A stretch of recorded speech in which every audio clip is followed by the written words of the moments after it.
भिवानी मैत्री संघ द्वारा आयोजित आज के इस शुभ अवसर पर मुझे यहाँ मौजूद होने का जो अवसर मिला है उसके लिए मैं भिवानी मैत्री परिवार के प्रति अपना हृदय से आभार प्रकट करता हूँ। विशेष करके राजेश चेतन भाई जो इस पूरे परिवार के एक प्राण पुरुष हैं, उनके प्रति विशेष करके मैं, चूँकि वो अपने को मेरा छोटा भाई कहते हैं, उनके प्रति मेरी शुभेच्छा प्रकट करता हूं ताकि यह परिवार दिन दिन और प्रेम और स्नेह के साथ पल्लवित होता रहे और राष्ट्र की सेवा में जुटता रहे। बंधुओं, आज मैं 15 से 20 मिनट में अपने देश की जो अर्थव्यवस्था है और मोदी जी ने जो इस आने वाले 25 वर्षों की जो अमृत बेला है और भारत 2047 में वर्तमान के एक विकासशील राष्ट्र का जो अभी हमारा स्थान है, वहाँ से निकल करके एक विकसित राष्ट्र के रूप में कैसे हम आगे बढ़ेंगे, इसके लिए हमारी क्या क्या चैलेंजेस हैं, क्या अपॉर्चुनिटीज़ हैं, इसको ज़रा हमको समझना है कि हम वर्तमान में कहाँ खड़े हैं और आगे हमें कहाँ जाना है। प्रथम तो मैं ये बताना चाहता हूँ कि अभी पूरे विश्व की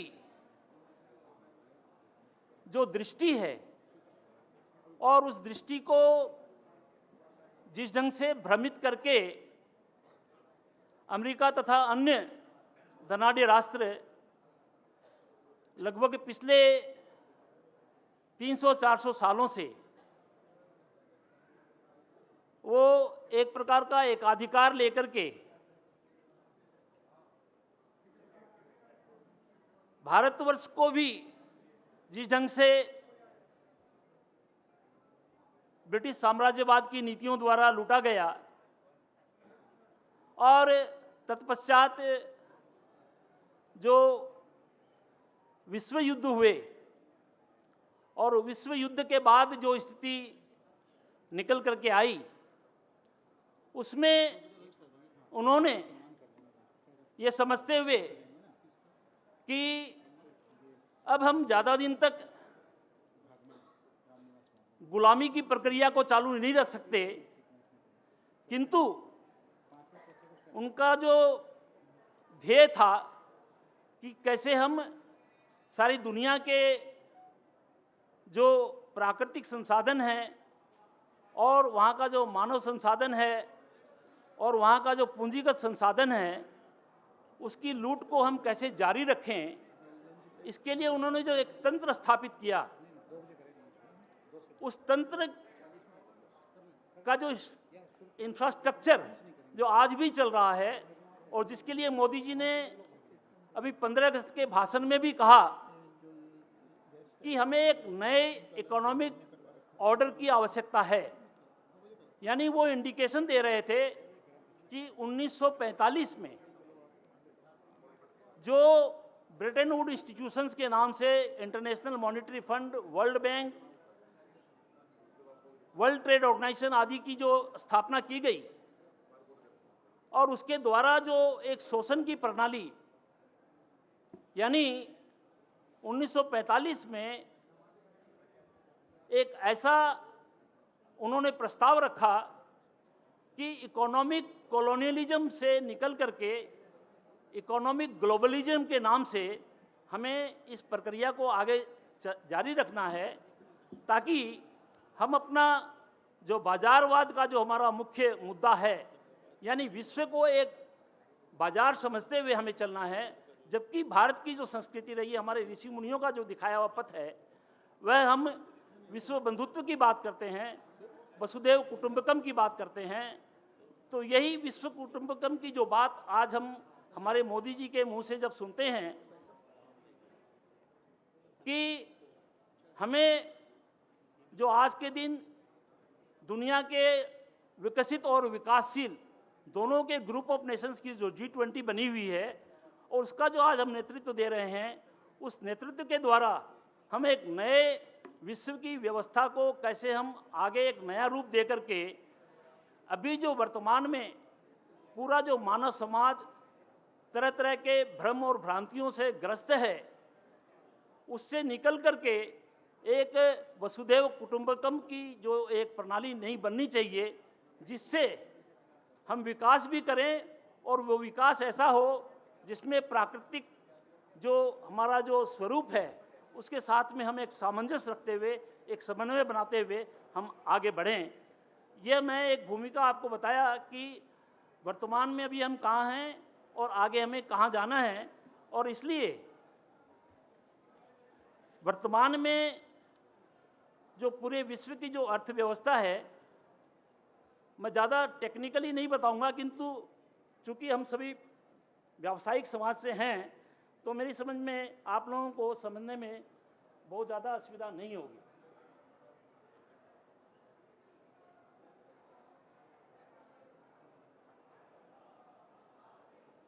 ये जो स्लाइड में दिखा रहा हूं,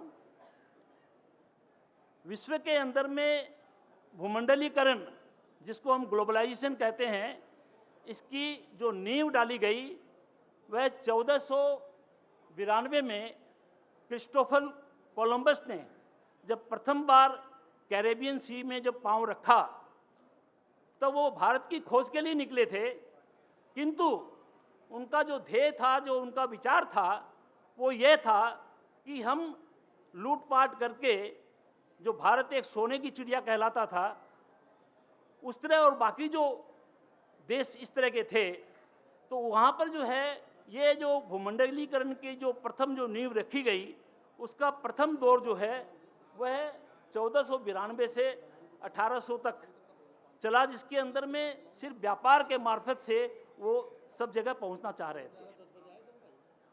इस भूमंडलीकरण का जो दूसरा दौर चालू हुआ वह 1900 शताब्दी, जहां हम इंडस्ट्रियल रिवॉल्यूशन, एक औद्योगिक क्रांति के नाम से जानते हैं, वहां से आरंभ होकर के यह 1945 यानी द्वितीय विश्व युद्ध तक वो चला, जिसके अंदर में भारत से भी, जैसा बहुत सारी पुस्तकों में आज के दिन पाया जाता है कि हमारे देश से लगभग 45 ट्रिलियन डॉलर के संसाधनों की लूट उस पीरियड में हुई। और 1945 में जब यह मूल रूप से जब तय हो गया कि अब ये जितने भी कॉलोनी इन्होंने बनाई है, उन सब कॉलोनियलिज्म को इनको ख़त्म करके एक नई दिशा में जब सारे राष्ट्र जाएंगे, तो उनको स्वाधीन करने के पहले राजनीतिक स्वतंत्रता तो दे दी जाएगी, किंतु आर्थिक रूप से वो गुलाम ही बने रहें, इसकी व्यवस्था उन्होंने ब्रेटन वुड इंस्टीट्यूशन के नाम से करी, जिसको हम world bank, international monetary fund तथा वर्ल्ड ट्रेड ऑर्गेनाइजेशन के नाम से जानते हैं। और उनके द्वारा आज भी हमारे देश की तथा अन्य बहुत सारे देशों की जो आर्थिक नीतियाँ होती हैं, पार्लियामेंट हमारा होता है, ब्रोकरेट्स हमारे होते हैं, किंतु नीति निर्धारण जो है वो उन संस्थाओं के द्वारा होता है। इसलिए ये जो आर्थिक पराधीनता का जो दौर अभी भी जो चालू है, उससे हम आगे कैसे निकल सकते हैं, इसको हमको समझना होगा। तो इसलिए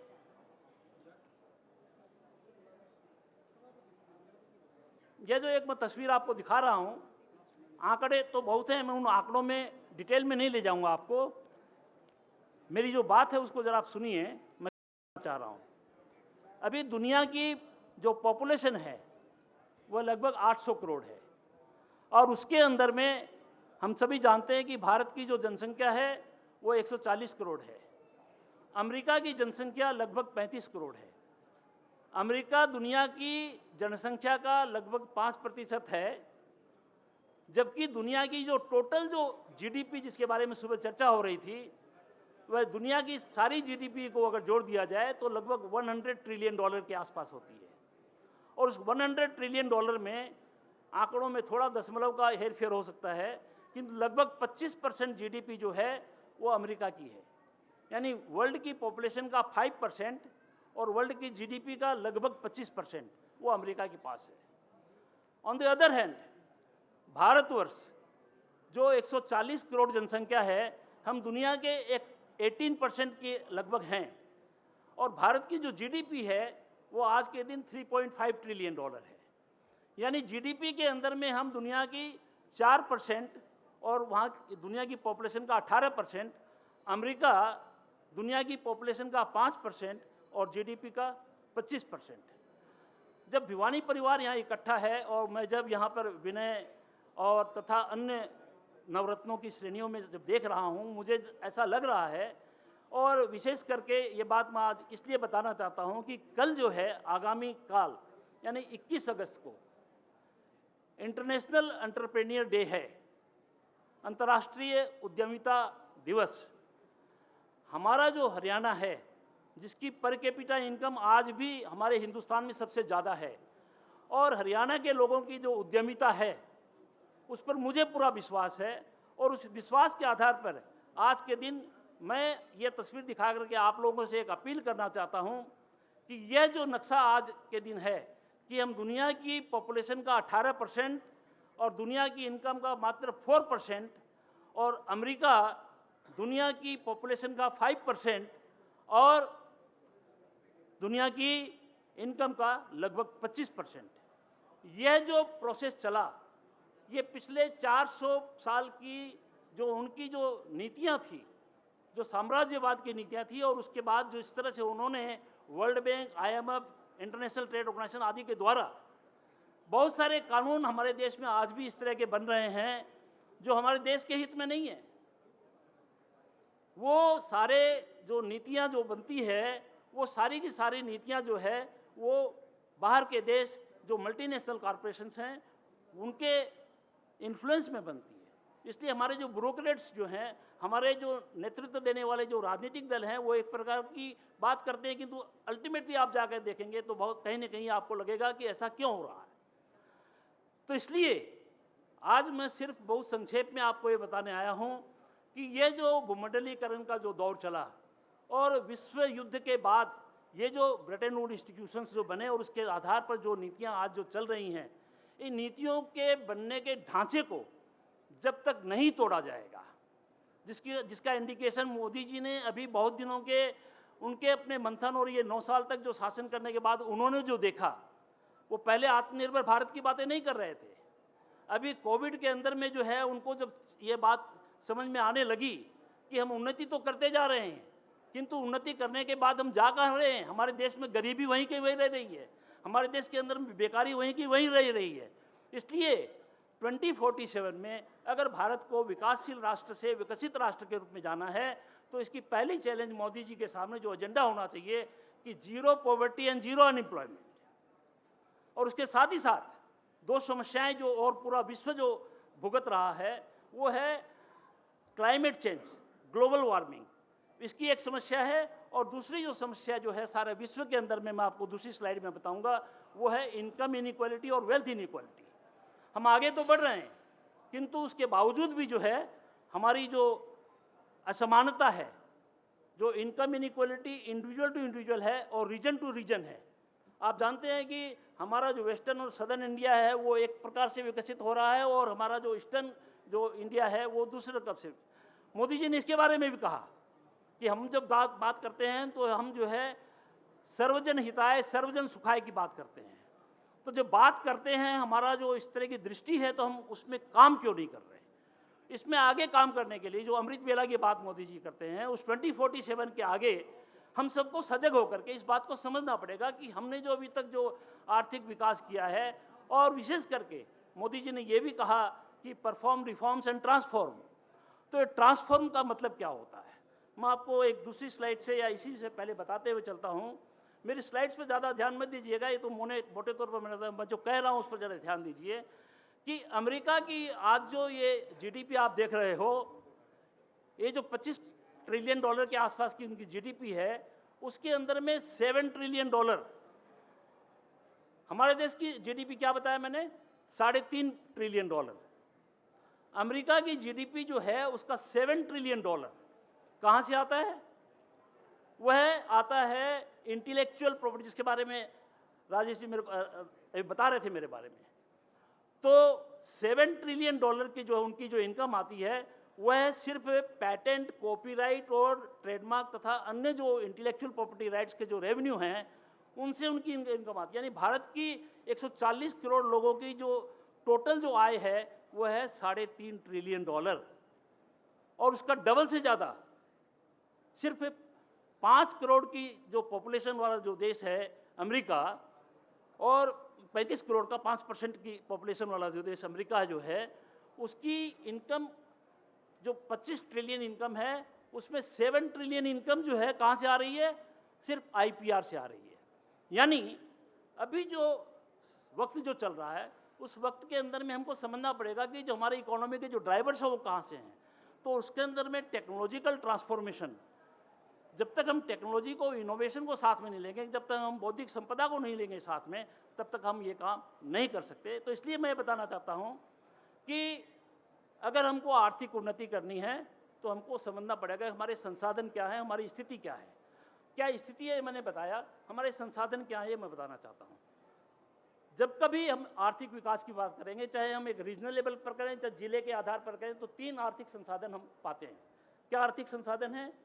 पहला है प्राकृतिक संसाधन, दूसरा है मानविक संसाधन, और तीसरा जो है पूंजीगत संसाधन, यानी कैपिटल रिसोर्स, ह्यूमन रिसोर्स और नेचुरल रिसोर्स। पहले आज से 400 साल पहले अगर आप जाएंगे तो सिर्फ पशुधन और कृषि यही हम सभी का आय का साधन हुआ करता था। यानी इकोनॉमिक रिसोर्स में नेचुरल रिसोर्स जो है एक प्रीडोमिनेंट रिसोर्स हुआ करता था। 19वीं शताब्दी जब आई, उसके बाद औद्योगिक क्रांति के बाद पशुधन और कृषि से निकल कर लोग उद्योग धंधे की तरफ जाने लगे, तो उस समय नेचुरल रिसोर्स की तुलना में कैपिटल रिसोर्स जो है वो ज़्यादा इंपॉर्टेंट हो गया, और यह दौर चला 20वीं शताब्दी के उत्तरार्ध तक। आज जिस दौर से हम गुजर रहे हैं वहाँ हम एग्रीकल्चर से, इंडस्ट्रीज के रास्ते से होते हुए अभी जो हम जा रहे हैं वह है knowledge driven economy, technology driven economy, innovation driven economy. और इसलिए 20वीं सेंचुरी के उत्तरार्ध के बाद आज जो इकोनॉमी के जो ड्राइवर हैं उसके अंदर में जो सबसे बड़ा जो रिसोर्स है वह नेचुरल रिसोर्स नहीं है, वह कैपिटल रिसोर्स नहीं है, वह रिसोर्स क्या है? वह है ह्यूमन रिसोर्स। क्योंकि ह्यूमन रिसोर्स ही एक ऐसा रिसोर्स है जिसके आधार पर इंटेलेक्चुअल रिसोर्स, बौद्धिक क्षमता काम करती है। आज हमारे जो बच्चे, कल तक जो है जो कंपनियां काम कर रही थी, आज पूरे विश्व के अंदर में चाहे किसी भी कंपनियों का नाम ले लिया जाए, वहाँ पर आज जो कंपनियां जो आगे बढ़ रही है वो डिजिटल इकोनॉमी और इंटरनेट या कंप्यूटर या इंफॉर्मेशन टेक्नोलॉजी बेस्ड जो कंपनियां हैं, और हिंदुस्तान में भी जो नए स्टार्टअप्स आ रहे हैं वो सारे के सारे जो है ब्रेन रिलेटेड यानी ह्यूमन रिसोर्स। और विश्व बैंक ने जो है, मैं अपनी बात जो बता रहा हूँ इसका जो मेरे पास में जो सार्थकता है बताने की, विश्व बैंक ने जो इसका स्टडी करके जो आकलन दिया है वो बताता है कि इन तीनों रिसोर्स में आज के दिन जो सबसे इंपॉर्टेंट रिसोर्स है वो ह्यूमन रिसोर्स है। इसका आंकड़ा दिया 100 में कितना? 64। कैपिटल रिसोर्स, जिसको हम समझते हैं कि इसकी पॉकेट में पैसा, जिसका बैंक बैलेंस है वो धनी है, नहीं जी, उसको 100 में सिर्फ 16 का आंकड़ा मिला, 16। और नेचुरल रिसोर्स, जिसके पास बहुत जमीन जायगा, जमींदार जो हुआ करते थे, उसका नेचुरल रिसोर्स क्या नहीं है, जिसके पास मिनरल रिसोर्स उसका कितना है? 20%। यानी ह्यूमन रिसोर्स जो है सारे इकोनॉमिक रिसोर्स में सबसे ज़्यादा पावरफुल है, 64%। पूंजीगत संसाधन से 4 गुने ज़्यादा। तो अब हमको समझना पड़ेगा कि हमारे आगे 2047 में आगे जाने की जो राह है उसमें हमको क्या करना है। तो उसमें हमको हमारे ह्यूमन रिसोर्स से समझना पड़ेगा। और ह्यूमन रिसोर्स जो है वो भी जो है जैसे कच्चा जो मिनरल होता है उस तरह रहता है, जैसे यूरेनियम को आप इनरिच करते हैं तब जाकर के वो एटॉमिक एनर्जी के रूप में बनता है। इसलिए इस ह्यूमन रिसोर्स को आपको पावरफुल बनाने के लिए इस ह्यूमन रिसोर्स को यानी मानवगत संसाधन को बौद्धिक संसाधन में, ह्यूमन रिसोर्स को इंटेलेक्चुअल रिसोर्स में कन्वर्ट करने के लिए आपको क्या करना पड़ेगा? प्रॉपर एजुकेशन चाहिए, प्रॉपर स्किल डेवलपमेंट चाहिए, प्रॉपर उसके लिए रिसर्च एंड डेवलपमेंट सेंटर चाहिए। तब जाकर के जो है हमारा जो ह्यूमन रिसोर्स जो है वो इनरिच होकर के एक एटॉमिक पावर के रूप में, एक नई ऊर्जा के रूप में आएगा। और वही ऊर्जा को तैयार करने के लिए जो चीज़ ज़रूरत है उसको हमको प्रायोरिटी देनी पड़ेगी। आज हमारे हिंदुस्तान की जो जीडीपी है $3.5 ट्रिलियन, उसका 0.61% हम खर्च करते हैं R&D के ऊपर में। अमेरिका की जीडीपी है $25 ट्रिलियन, उसका 2.5% वो खर्चा करते हैं R&D के ऊपर में। चाइना ने पिछले 40 वर्षों से इस चीज़ को समझा और समझते समझते आज चाइना जो है इस विषय में काफ़ी आगे बढ़ गया। तकनीक जो है चाइना की जो है वो अमेरिका से भी आगे बढ़ रही है। वो आर्टिफिशियल इंटेलिजेंस के ऊपर $1 ट्रिलियन से ज़्यादा का खर्च करते हैं और इसके कारण से चाइना में, मैं नहीं कहता कि चाइना की राजनीतिक जो दृष्टि है उसको हम फॉलो करें, किंतु हमको ये फैक्ट को समझना पड़ेगा कि चाइना की जो पॉपुलेशन है वो भी 140 करोड़ के लगभग है, किंतु चाइना का जो जीडीपी है वो आप देखिए 17.773, यानी 17.6% वो पॉपुलेशन में है और उनका जो रेशियो जो है जीडीपी में, वर्ल्ड जीडीपी में, वो भी 17.73 है। यानी 40 साल के अथक प्रयास से चाइना ने वर्ल्ड में अपने जीडीपी का जो प्रोपोर्शन है वो अपनी पॉपुलेशन के प्रोपोर्शन के बराबर किया है। यानी भारत के लिए आज क्या चैलेंज है? हम दुनिया की जीडीपी का 4% ले रहे हैं और हमारी पॉपुलेशन की कितनी है? 18%। यानी आपको क्वांटम जंप में जाना है। आपको आज जहां खड़े हैं वहां से 5 टाइम्स आगे बढ़ना है और इसके लिए एकमात्र क्या करना पड़ेगा? हमें हमारी ह्यूमन रिसोर्स को समझना पड़ेगा। हमारी ह्यूमन रिसोर्स को हमको एनरिच करते हुए उसको इंटेलेक्चुअल रिसोर्स, यानी बच्चों को पढ़ाई कराते हुए और उनके लिए जो है नए नए जो है इनोवेशन के R&D के रास्ते खोज करके, आज आपको बता करके मैं ये बात संक्षेप में बताना चाहता हूँ कि आज दुनिया में जो इंटेलेक्चुअल रिसोर्स है उसकी जो परिणति होती है, जो लीगल राइट होती है, उसको IPR कहते हैं, बौद्धिक क्षमता अधिकार, इंटेलेक्चुअल प्रॉपर्टी राइट। और वो कैसे मिलती है? आपको अपने इन्वेंशंस का, आविष्कारों का पेटेंट कराना पड़ता है। आज दुनिया में 35 लाख पेटेंट फाइल होते हैं। उस 35 लाख में चाइना कितनी फाइल करता है भाई साहब? चाइना के पेटेंट फाइल होते हैं 16.5 लाख। 35 लाख में 16.5 लाख। अमेरिका एक टाइम पर वो सबसे ज़्यादा फाइल करता था, जापान फाइल किया करता, साउथ कोरिया फाइल किया करता था, उनका नंबर आ गया दूसरे, तीसरे, चौथे पर। वो कितना फाइल करते हैं? 5 लाख, 4.5 लाख, 3 लाख। भारत कितना फाइल करता है? सिर्फ 66,000। चाइना फाइल करता है 16.5 लाख, हम कितना फाइल करते हैं? 66,000। और इसलिए जब तक हम इंटेलेक्चुअल प्रॉपर्टी को, बौद्धिक क्षमता को ठीक से नहीं समझेंगे, ये बात थोड़ी कठिन थी, किंतु फिर भी मैंने सोचा कि भिवानी परिवार के लोग इतने उद्यमी और इतने उनके दिमाग में तेजी है कि उन क्रिएटिविटी से उस चीज़ को समझेंगे।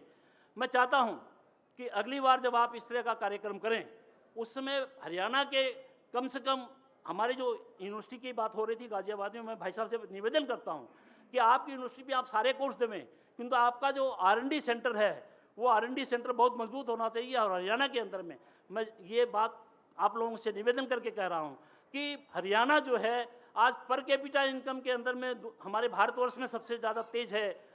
मैं चाहता हूँ कि हरियाणा एक ऐसा राज्य बने जो दुनिया के अंदर में, IPR के अंदर में, बौद्धिक क्षमता के अंदर में एक ऐसा अग्रणी स्थान लेवे, ताकि दुनिया के लोगों की नज़र ऐसी पड़े कि भाई यहाँ से जो R&D, यहाँ से जो आविष्कार हो रहा है वो सिर्फ उद्यमिता और बौद्धिक क्षमता दोनों के द्वारा जो है भारत को एक नए स्थान पर ले जा सके।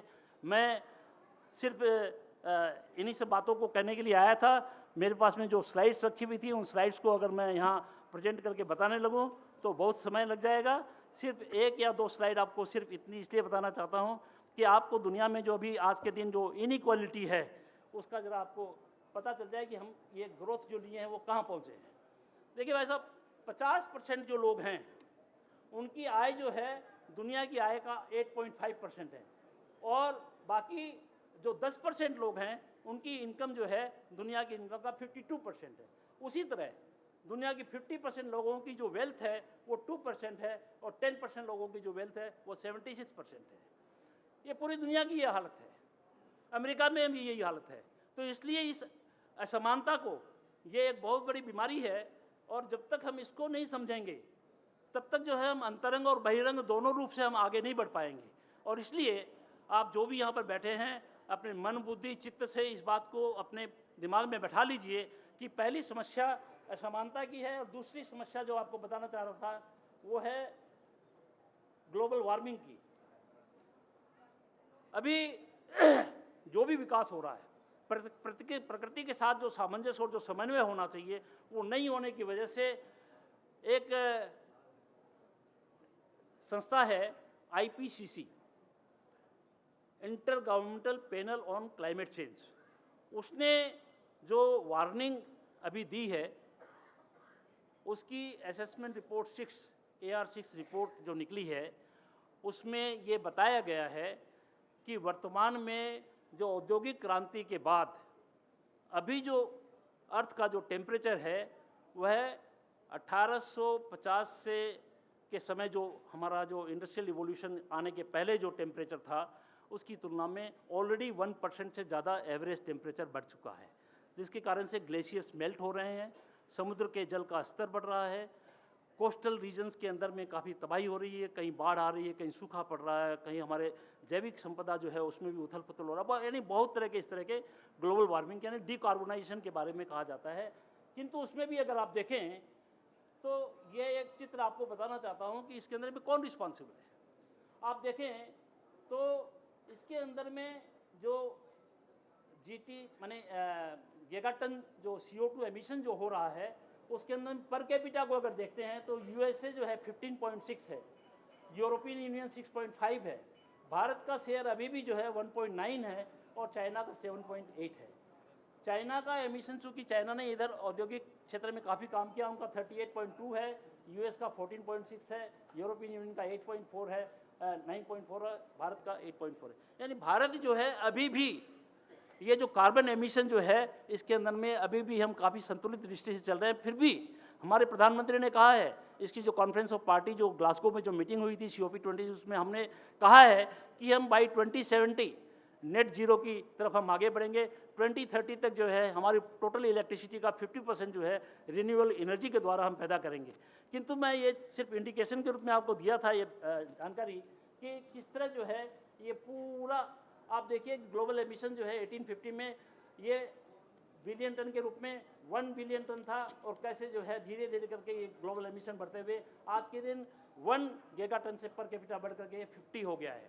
तो इसलिए इस बात को हम अस्वीकार नहीं कर सकते। जब कभी हम डेवलपमेंट की बात करेंगे तो हमको इस बात को भी ध्यान रखना पड़ेगा कि ह्यूमन रिसोर्स पर तो हमको जोर देना है, इंटेलेक्चुअल रिसोर्स पर जोर देना है, किंतु साथ ही साथ हमको ये देखना होगा कि हमारे जो गरीब हैं वो गरीब भी जो है ऊपर की तरफ उठे, उनको भी जो है एम्प्लॉयमेंट बढ़े, उनका भी स्वावलंबी होने का जो भारत के अंदर में जो अभियान अभी स्वावलंबी भारत अभियान जो चल रहा है उसके अंदर में हम आगे बढ़ें। किंतु हमको प्रकृति के साथ, मदर अर्थ के साथ हमको जो है हमारी जो अवधारणा रही है उस अवधारणा को साथ में लेते हुए हम प्रकृति के साथ सामंजस्य बनाते हुए चलें।